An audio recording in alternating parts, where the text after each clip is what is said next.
এই মুহূর্তের খবর, রবীন্দ্রনাথ ঠাকুরের ছবি পোড়ানোর প্রতিবাদে জোড়াসাঁকো ঠাকুর বাড়ির গেটের সামনে এবিভিপির তরফে বিক্ষোভ দেখানো হচ্ছে। সরাসরি ছবিটা দেখবো, ঐশী মুখোপাধ্যায় আমাদের প্রতিনিধি রয়েছেন। দেখা ঐশী। একেবারে দেখতে পাচ্ছ এবিভিপির যারা কর্মী সমর্থকরা রয়েছেন তারা কিন্তু প্রতিবাদ জানাচ্ছেন।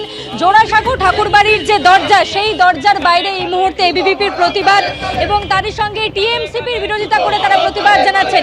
কি কারণে আজকের এই বিক্ষোভ? দেখুন, বাংলাদেশের কাছাড়া বাড়িতে যেভাবে আমরা দেখছি রবীন্দ্রনাথের উপর আক্রমণ হচ্ছে, ঠিক একইভাবে আজকের দিনে পশ্চিমবঙ্গে বাঙালির আত্মা, বাংলার আত্মা রবীন্দ্রনাথের উপর আক্রমণ।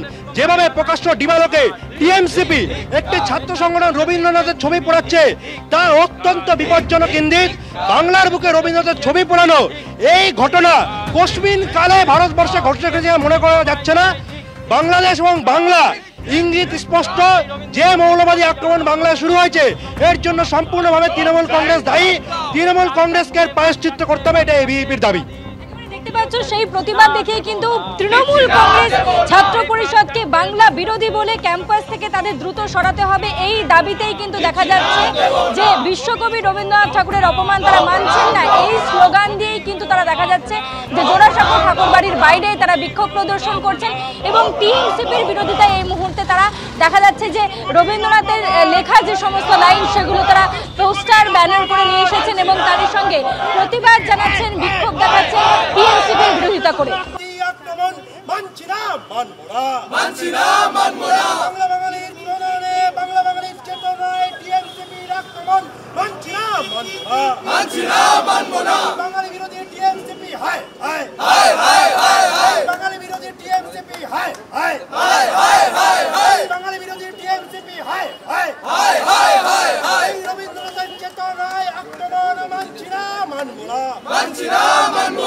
তালা লাগালো, আমরা একজন রবীন্দ্র অনুরাগীকে দিয়ে মালা পাঠালাম, পদ্মশ্রী নারায়ণ চক্রবর্তীকে আটকালো, অধ্যাপক ডক্টর পুলক নারায়ণ ধরকে আটকালো, রবীন্দ্রসঙ্গীত শিল্পী জ্যোতির্ময় বাবুকে আটকালো, বিরোধী দলনেতাকে আটকালো, আমার সঙ্গে আসা অমর শাখা, মধুসূদন বাগ, দিবাকর ঘরামি সহ 5 জন এমএলএ-কে আটকালো।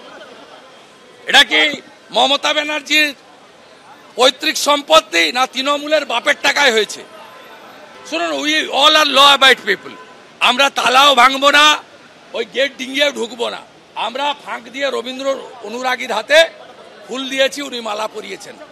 আর গোটা বাংলা দেখলো এই সময় রবীন্দ্র সদন বন্ধ থাকে না এবং এখানে যারা রবীন্দ্র অনুরাগী এসছে দলমত নির্বিশেষে, বর্ণ ধর্ম নির্বিশেষে সবাই একটাই বলছে, ছি মমতা ছি। বাঙালির একটা বড় পরিচয় বিশ্বজুড়ে রবীন্দ্রনাথ, তার ছবিতে কালকে তৃণমূলের ছাত্র সংগঠন তাদের নেতারা আগুন ঝরিয়ে দিল। দুর্ভাগ্যজনক ঘটনা, এখনো সে অ্যারেস্ট নয়। মমতা বন্দ্যোপাধ্যায় তিনি রবীন্দ্র, নজরুল সারাক্ষণ বিভিন্ন রকম কথাবার্তা বলেন।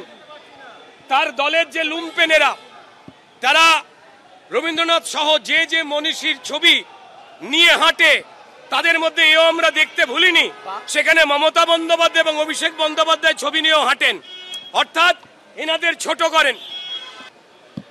আজ যদি সম্মানীয় মুখ্যমন্ত্রীর বাঙালি ও বাংলার প্রতি ভালোবাসা সত্যিকারের থাকতো, বাঙালি অস্মিতার বুলি যদি অভিনয় না হতো, তো তাহলে রবীন্দ্রনাথ ঠাকুর তার ছবিতে যে আগুন দিয়েছে তার এতক্ষণে জেলে থাকবার কথা ছিল।